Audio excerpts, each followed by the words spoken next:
Alors, dans cette suite du chapitre de thermochimie, donc je vous rappelle que la thermochimie s'occupe essentiellement des chaleurs de réaction, donc des échanges d'énergie entre un système, qui est l'endroit où a lieu la réaction chimique, et un environnement qui est directement autour de ce système, et que l'ensemble du système plus environnement va être considéré comme l'univers.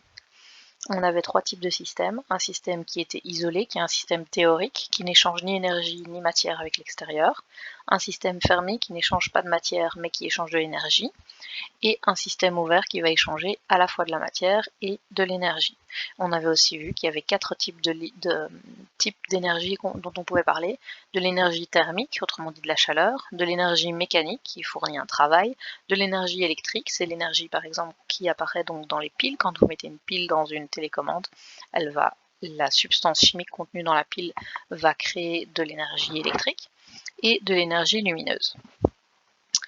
Alors, par rapport à la loi de conservation de l'énergie, ce qu'il faut savoir, c'est que l'énergie va se conserver de façon immuable. Donc, de l'énergie ne peut pas apparaître, ne peut pas disparaître comme ça, elle ne peut faire que se transformer d'une forme en une autre.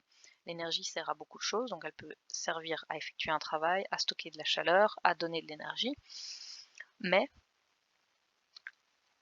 toute l'énergie qu'on va pouvoir puiser dans quelque chose va forcément avoir été mise dans cette chose auparavant. Alors, je vais m'expliquer. Si par exemple, on mange un steak. Donc voilà, ça c'est le steak. Pourquoi est-ce que on se nourrit de steak? Pour pouvoir capter l'énergie qu'il y a dans le steak et pouvoir fonctionner. D'accord? Donc l'homme mange le steak pour pouvoir fonctionner. Le steak, à la base, c'était une vache. Cette vache, qu'est-ce qu'elle a fait? Elle a mangé de l'herbe. Et donc, la vache, en mangeant de l'herbe, a récupéré de l'énergie qui était dans l'herbe pour la transformer en d'autres molécules stockées à l'intérieur d'elle. Et qu'a fait l'herbe? Eh bien, l'herbe a récupéré l'énergie lumineuse et l'a transformée en matière organique que la vache a pu manger pour que nous puissions manger la vache. Donc, en fait, l'énergie qui apparaît dans l'herbe n'est qu'une transformation d'une énergie qui est prélevée dans le soleil, qui est elle-même l'énergie qui est fournie par les réactions qui ont lieu à l'intérieur du soleil. Donc en fait, quand on dit par exemple que le radiateur produit de la chaleur, le radiateur ne produit pas de la chaleur. Le radiateur transforme une énergie qui est électrique lorsqu'il est branché dans la prise de courant en une énergie qui est thermique. Même chose, l'éolienne par exemple. Donc si on a une éolienne, on imagine que c'est une éolienne, hein. Cette éolienne, qu'est-ce qu'elle fait? Elle prend de l'énergie mécanique du vent pour tourner et fabriquer un courant électrique. Donc en réalité, elle transforme une énergie mécanique en une énergie électrique. Quand vous faites un barbecue et que vous brûlez du charbon, vous faites apparaître des flammes et de la chaleur, mais elles n'apparaissent pas de nulle part, elles viennent de l'énergie qui est contenue dans les molécules de bois ou de charbon qui vont brûler, qui vont se transformer pour être libérées d'une autre façon. Donc l'énergie, ça c'est la loi de conservation de l'énergie, c'est que toute cette énergie, en fait c'est un peu l'équivalent de la loi de Lavoisier avec rien ne se perd, rien ne se crée, tout se transforme, mais au niveau de l'énergie. L'énergie ne se crée pas, ne se perd pas, elle ne disparaît pas, elle se transforme toujours d'une forme en une autre.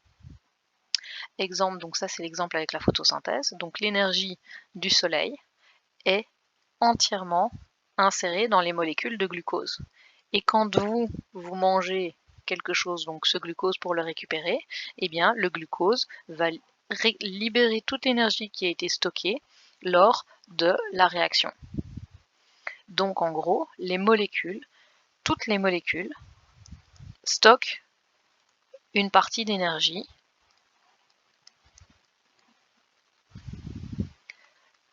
dans leur réaction, dans leur liaison chimique.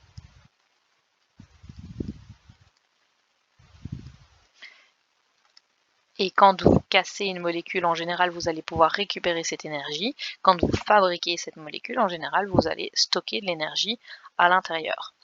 Donc ça, c'est le premier principe de thermodynamique. On n'en verra qu'un ici. Si vous faites de la thermo plus tard, vous en verrez d'autres. C'est que l'énergie n'est jamais créée ou détruite, elle vient toujours d'une transformation d'une énergie en une forme au sein donc d'un même système. Alors là, c'est les explications donc, que je vous ai données avec les petits exemples. Et donc, il n'y a jamais de création d'une forme d'énergie, mais une transformation d'une forme en une autre. Alors, il y a 3 types de réactions en chimie. On a des réactions qu'on va dire exothermiques. Donc, exo, ça vient de ex, qui veut dire extérieur. Donc, l'énergie va sortir du système. Réaction endothermique, endo, intérieur, l'énergie va rentrer à l'intérieur du système. Et une réaction athermique, le A venant du A privatif du grec, où il n'y a pas d'échange d'énergie, ça veut dire que la quantité d'énergie dans les molécules avant et après la réaction sont exactement les mêmes. Alors, toutes les molécules vont stocker une certaine quantité d'énergie. Pour pouvoir pour pouvoir faire des exercices et analyser donc ces réactions, on a ce qu'on appelle des tables d'enthalpie.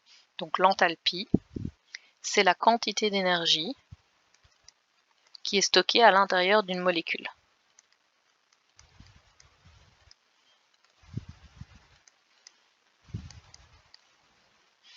Donc c'est la quantité d'énergie qui va être libérée ou qu'on va devoir fournir pour fabriquer cette molécule. D'accord? Alors comment est-ce qu'on a calculé toutes ces quantités d'énergie?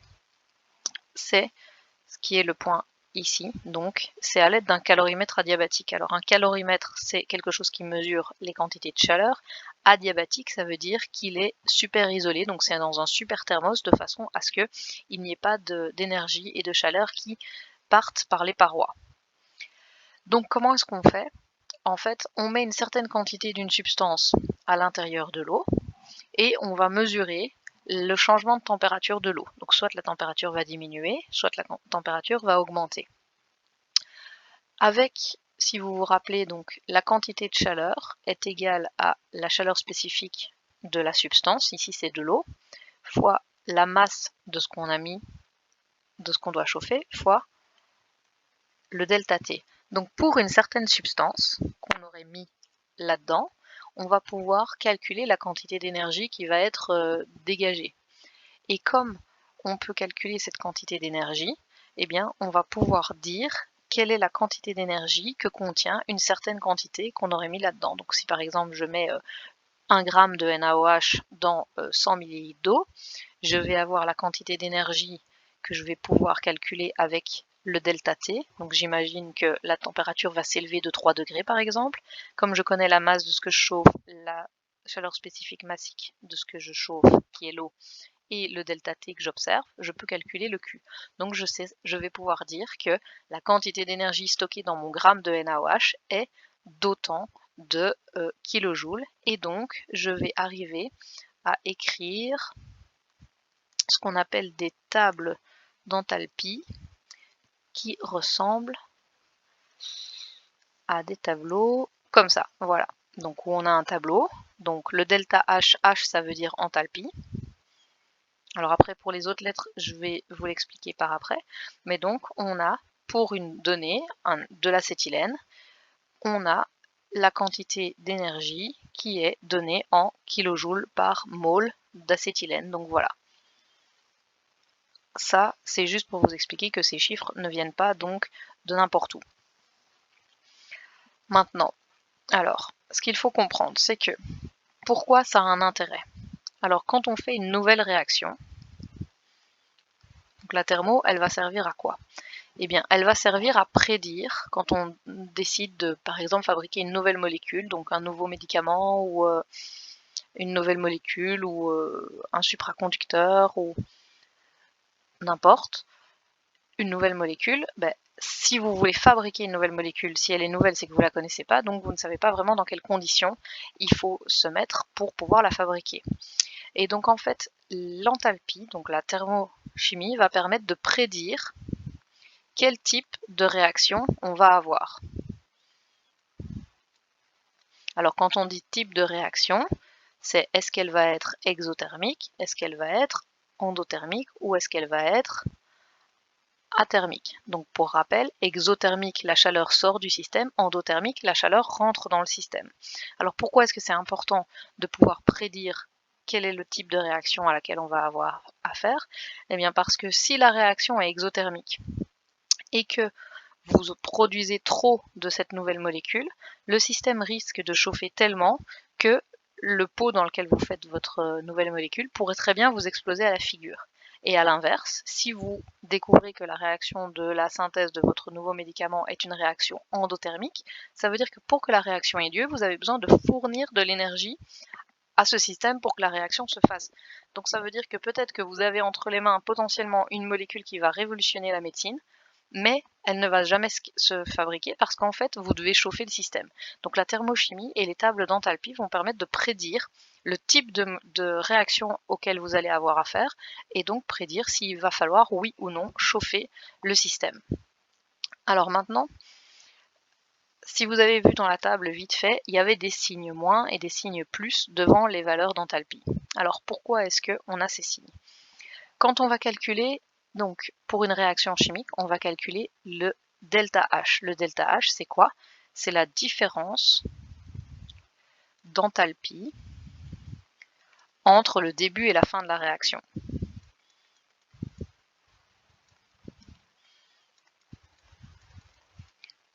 Autrement dit, c'est l'enthalpie des produits moins l'enthalpie des réactifs, c'est-à-dire la quantité d'énergie qu'il y a dans les réactifs, dans les produits, moins l'enthalpie qu'il y a dans les réactifs. Donc si j'écris ça sous forme de réaction chimique, j'ai les réactifs qui se transforment en produits, et en fonction de la quantité d'énergie qu'il y a dans mes réactifs et dans mes produits, je vais avoir à calculer un delta H. Alors, premier cas, on va imaginer qu'un petit point est égal à une valeur de 1 kJ d'énergie. Premier cas, on va imaginer que dans mes réactifs contiennent 3 kJ d'énergie, alors que mes produits n'en contiennent que 2. Si je calcule mon delta H, je vais avoir l'enthalpie des produits moins l'enthalpie des réactifs. Je vais donc avoir 2 moins 3. Je vais avoir une valeur de moins 1. Ça, c'est des maths basiques. Ça veut donc dire que ce signe moins va indiquer que la réaction est exothermique. Si vous vous rappelez, exothermique, ça veut dire que la quantité de chaleur va quitter le milieu. Ça veut dire quoi?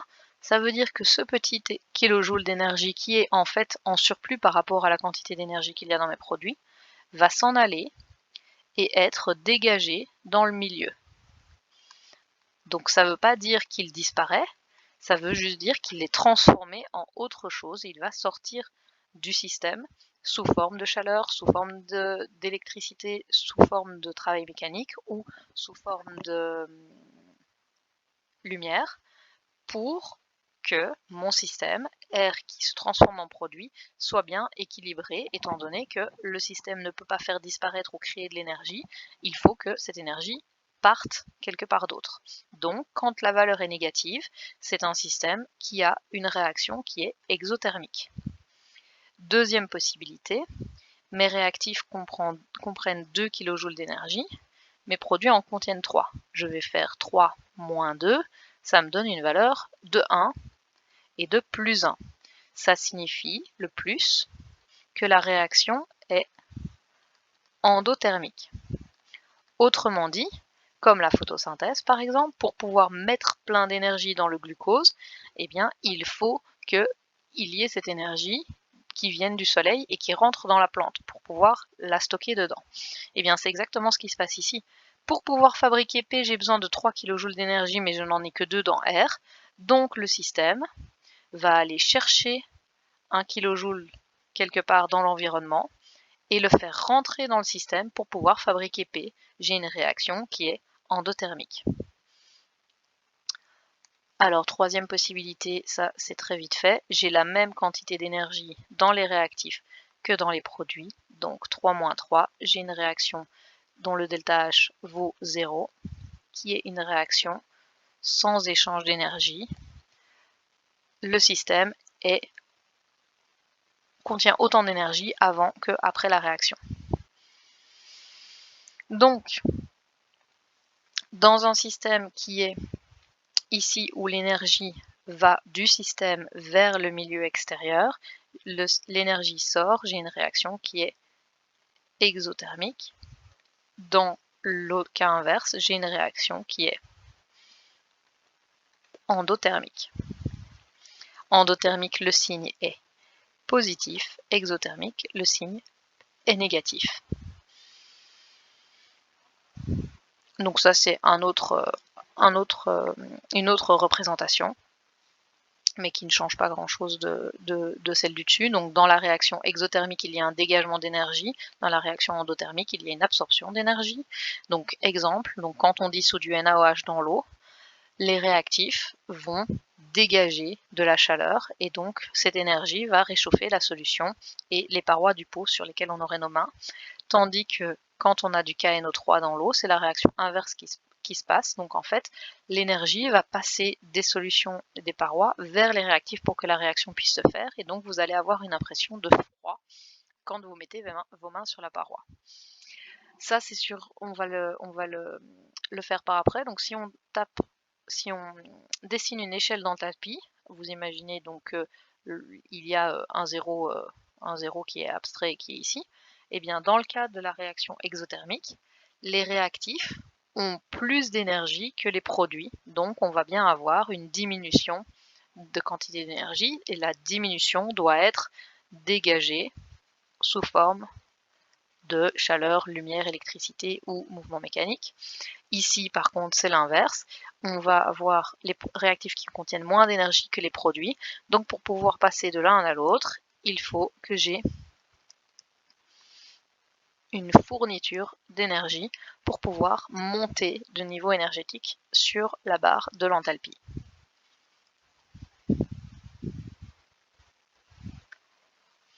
Alors, un tout petit exercice rapidement. Donc, on vous donne une équation dont on vous donne le delta H. Donc, le delta H, c'est la différence d'enthalpie. Donc, la différence d'enthalpie, ça correspond à la différence d'énergie qu'il y a, en fait, entre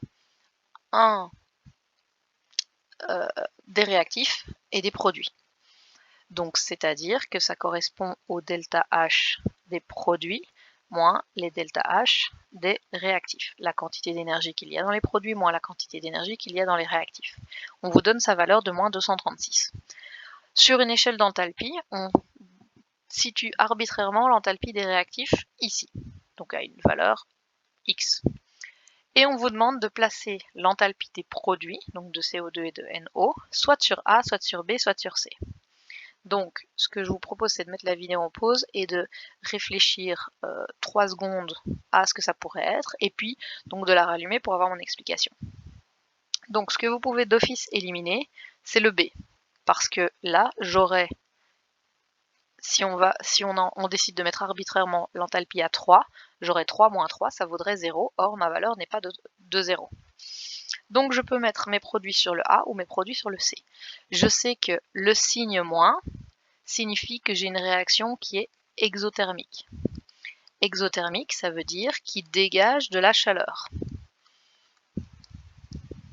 Si elle dégage de la chaleur au moment où elle se fait, c'est que les réactifs contenaient plus d'énergie que les produits. Donc ça veut dire que mes produits doivent forcément se situer en C de façon à ce que les réactifs descendent de niveau énergétique pour se transformer en produit. Donc on imagine qu'on va mettre le 1 ici. Si je calcule le delta H, j'ai bien HP1 moins 3, une valeur de moins 2 qui est négative, qui va bien correspondre à moins 236. On est d'accord que pour obtenir moins 236, le chiffre de 3 et de 1 que j'ai choisi ici arbitrairement ne sont pas les bons. Donc voilà, ça interrompt la matière, donc pour le moment, avec les bases de la thermo.